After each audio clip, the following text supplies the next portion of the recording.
Now you talk about terror. I've been terrorized all my day. All my day.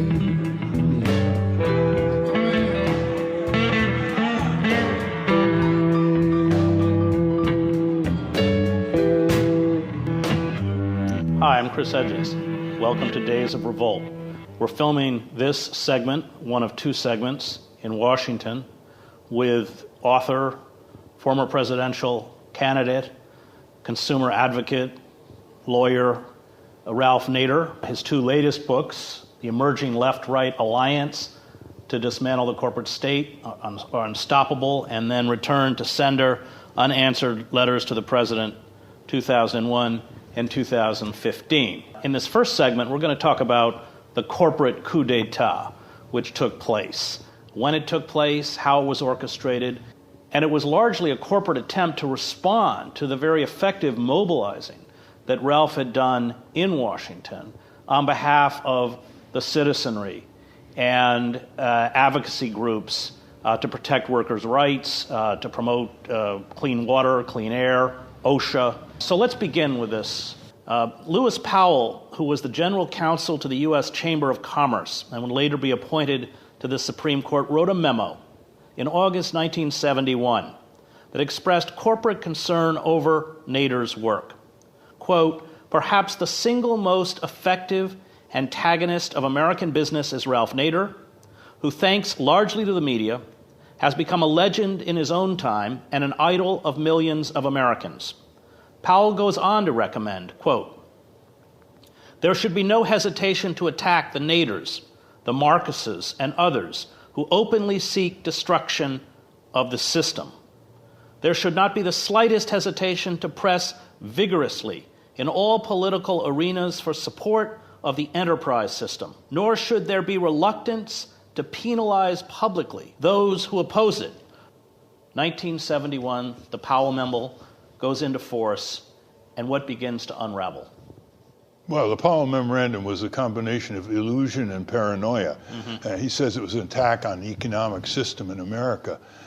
Basically, his memorandum laid out a strategy to attack democracy in America. Right. And he basically said to the business community, you got to hire a lot more lobbyists swarming over Congress. You got to pour a lot more money into their campaigns, both parties, Republican, Democrat. You got to get out on the campuses and get right-wing speakers to combat progressive speakers. He had the whole 180 degrees. And the right-wing think tanks were his idea. And build more. Like Heritage and all. Right, pump money into Heritage and all the other corporate think tanks, to use a euphemism. They're just propaganda venues. And what was interesting, I think the commentary on the Powell Memorandum missed the main point. It was easy to say, he said, look, galvanize, come into Washington like a swarm, media, lobbying, put your high executives into government offices, regulator offices, Department of Defense, and so on.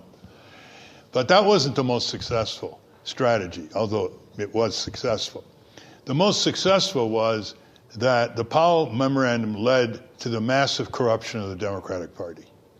And that came at the same time that Tony Coelho, who's a congressman from California, took over the fundraising for the House of Representatives Democrats. So what year are we talking about? That was like 1970, 71. Oh, was that early? Yeah. Okay.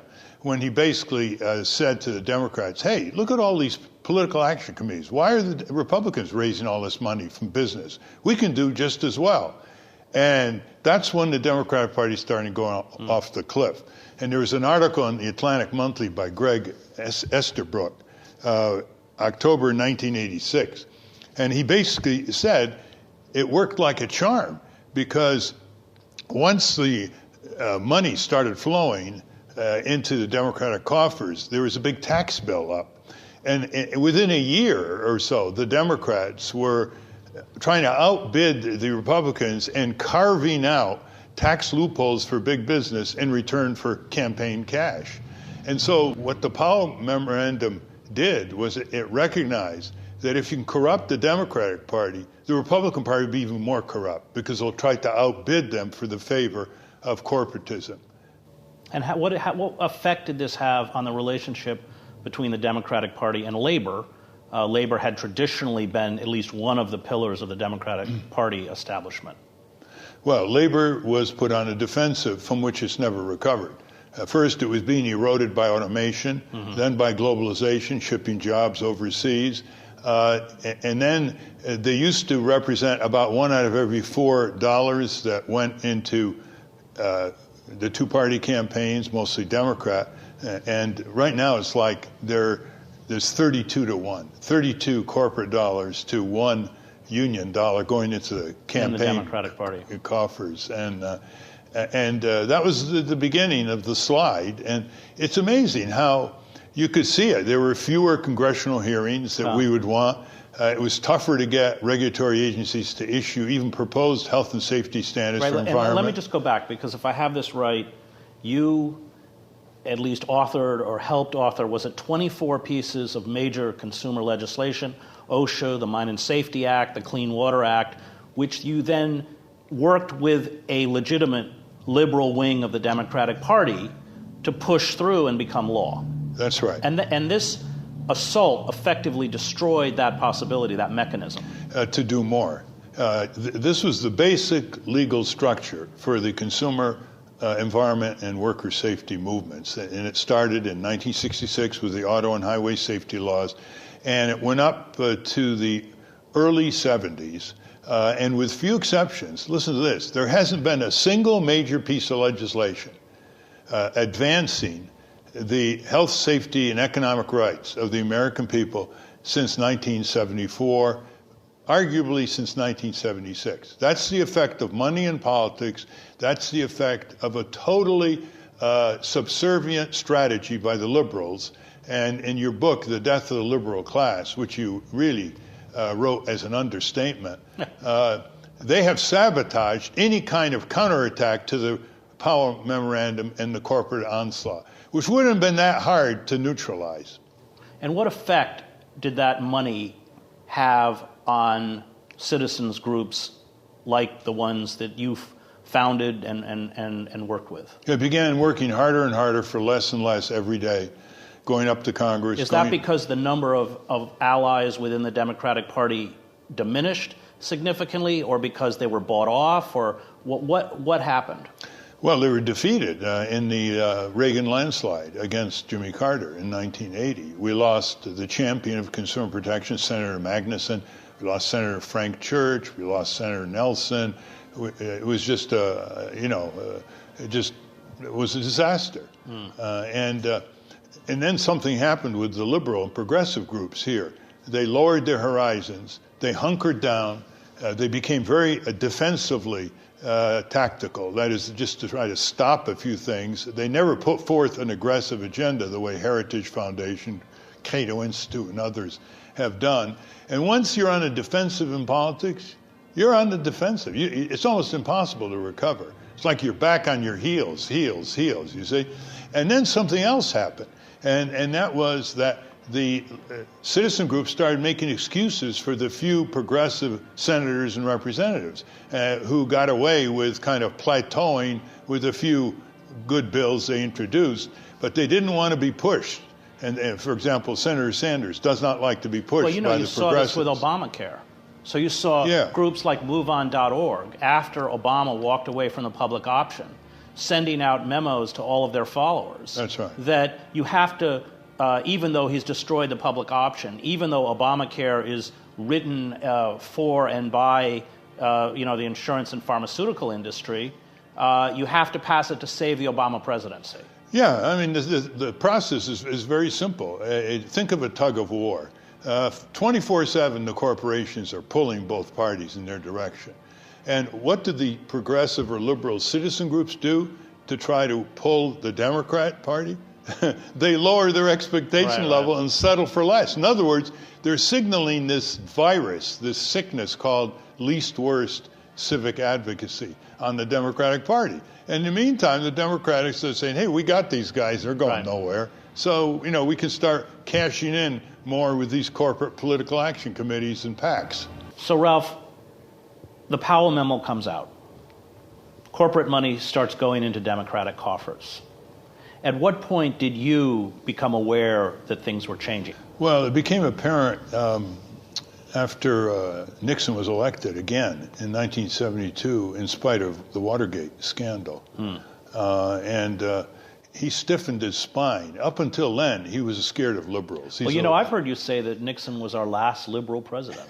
He was the last president afraid of liberals, too. Right. He still heard the rumble from the people coming out of the 60s. Right. And so he signed into law in his first term the EPA bill, the OSHA job safety bill, the Product Safety Commission bill. He wanted a better health insurance system than Clinton proposed later. He wanted the voting rights for the District of Columbia citizens. And much of that came out of your office.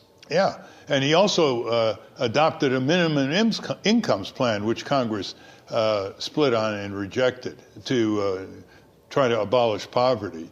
There's been no president that had that agenda since. This is Tricky Dick, the red baiter. Right. The man without a heart. Yeah.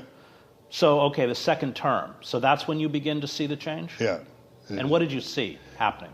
Well, what were the effects that you... It began with the Democrats looking funny on Capitol Hill. It was like they started going out to these fundraising parties.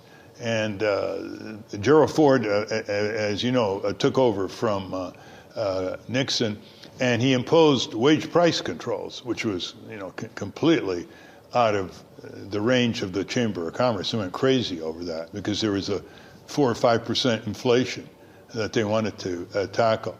That gave us a breather because here you had the Republican administration pushing wage price controls. And then Jimmy Carter won the election in 1976. And so we had another breather in the sense that he appointed some pretty good people to run the regulatory agencies. But you could see the beginning signs of the Democratic Party. Were you still folding. able to push through legislation, that protected consumers and citizens? Or at what point did that begin to really become impossible? In the mid-'70s. In the mid-'70s. We got the Freedom of Information Act through in 1974, the Clean Drinking Water Act through. We got a toxic chemical prevention bill in 1976. We got the National Cooperative Bank to fund consumer co-ops in 1978.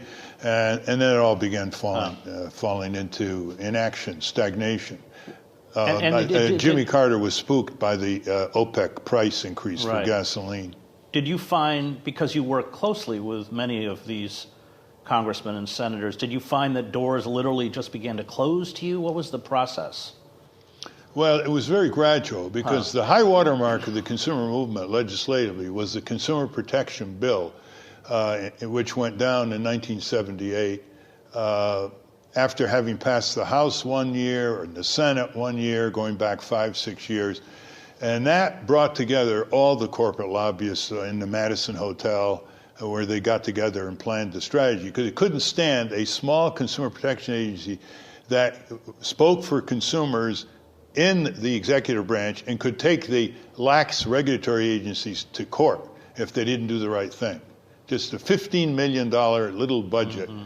And I knew when that went down, narrowly in the House, it went down because Jimmy Carter didn't go all out and even get his own congressman from Plains, Georgia. That was the sign. And looking back on it, it couldn't have been clearer. That was the turnaround point. It was all downhill from that.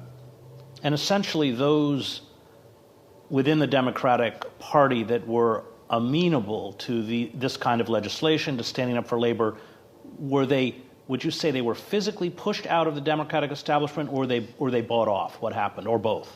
It was more they were pushed out. They were pushed out. Yeah.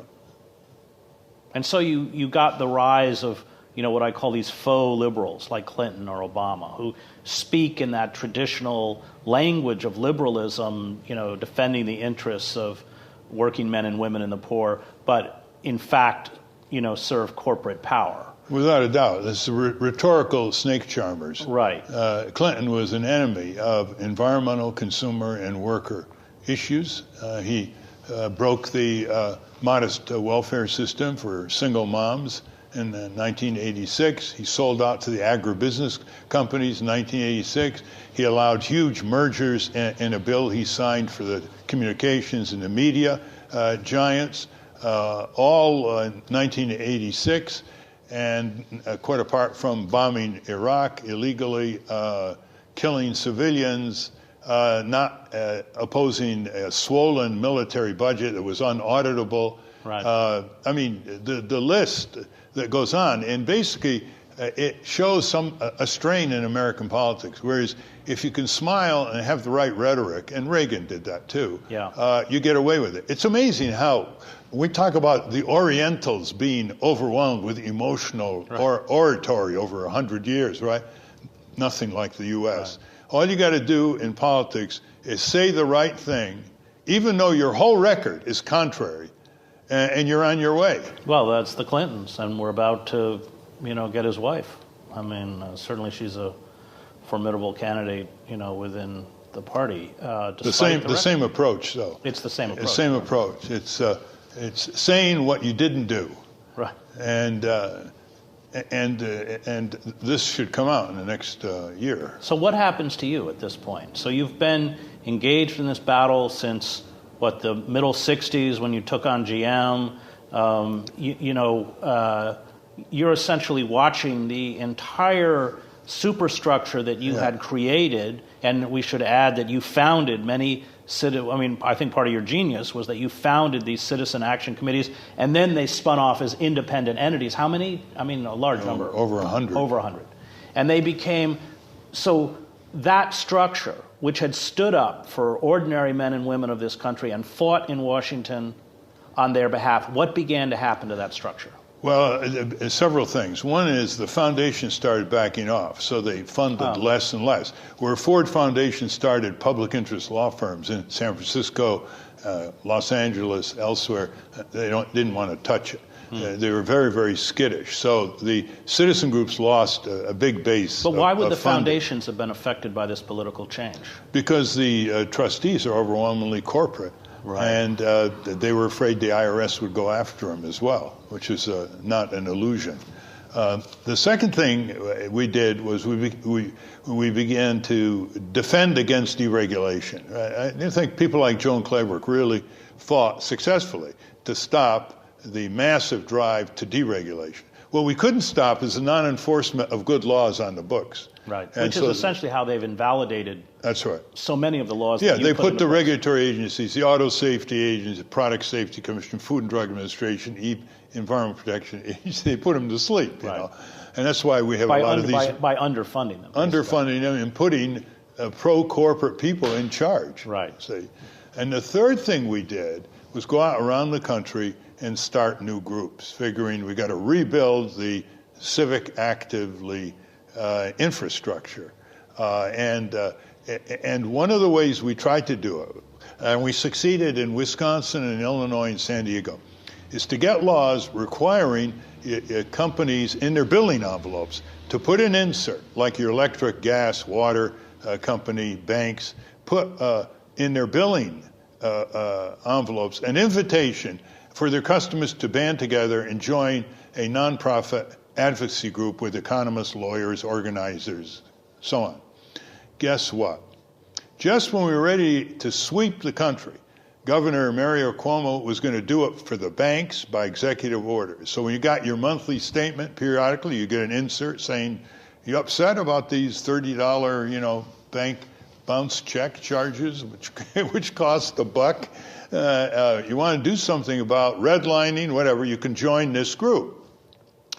And just at that time, the corporate forces brought a case to invalidate this insert, saying it violated, catch this, it violated the right of Pacific Gas and Electric to not rebut the content of the insert. Therefore, it violated Pacific Gas and Electric First Amendment rights to stay silent. And so the Supreme Court of California said, this is nonsense. They dismissed the case. So the corporate, PG&E, go to the Supreme Court, and they win 5-3. The most extreme corporate personhood decision to date. more extreme than Citizens United, where it basically said that a corporation has a First Amendment right to remain silent and not require, at no expense to itself, to put an insert in the billing envelope to invite people to join their own consumer defense organization. And guess who wrote the majority opinion? A former utility lawyer from Richmond, Virginia, by the name of Lewis Powell. Oh, wow. And guess who dissented on our side, saying, what? A corporation doesn't have a conscience? This is mixing reality with metaphor. Justice Rehnquist, the arch right-winger. You have told me that by the time Bill Clinton's administration was in place, basically you were completely locked out. Well, yeah, as locked out as you could be. I was never invited to the White House to discuss things. He had a ambassador in the White House who received us from time to time. So the party was utterly ineffectual in terms of addressing the issues you'd spent your career championing by Clinton's administration. Pretty completely. Which is that what led you to mount your first presidential campaign in '96, right? Yeah, well, you start listening to Jefferson, the government has to be changed every 15, 20 years, and they weren't listening to the civic groups, and so we were shut out here. So what's the point? You either go into the political arena, or you go to Malibu and watch the whales. And most of the citizen groups just scaled down their horizons and tried to make the best out of it, but they were being taken to the cleaners by the Clintonites. And at that point, we could say that certainly the most vital aspects of American democracy were extinguished. Is that too harsh a word? Well, they were suspended. Let's put it this way. Okay. I mean, they didn't repeal the Bill of Rights, and they didn't repeal the laws which we got on the books. Right, but they overturned it by judicial fiat, in essence. Certainly the insert movement, which would have developed thousands of groups, organized to challenge all these companies that were under-regulated, like banks, insurance companies. If you look at Citizens United, unlimited corporate cash becomes the right to petition the government or a form of free speech. That's right. This is overturning the whole, the whole raison d'etre for these constitutional amendments and, redefining them as aiding and abetting corporate hegemony.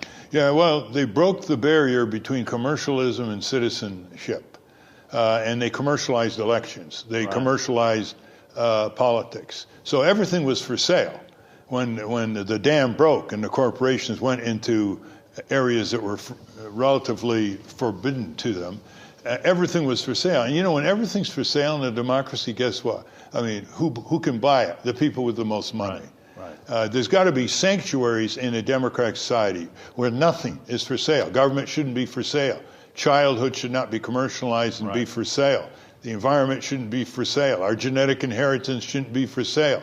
Elections shouldn't be for sale. They're all for sale now. Right.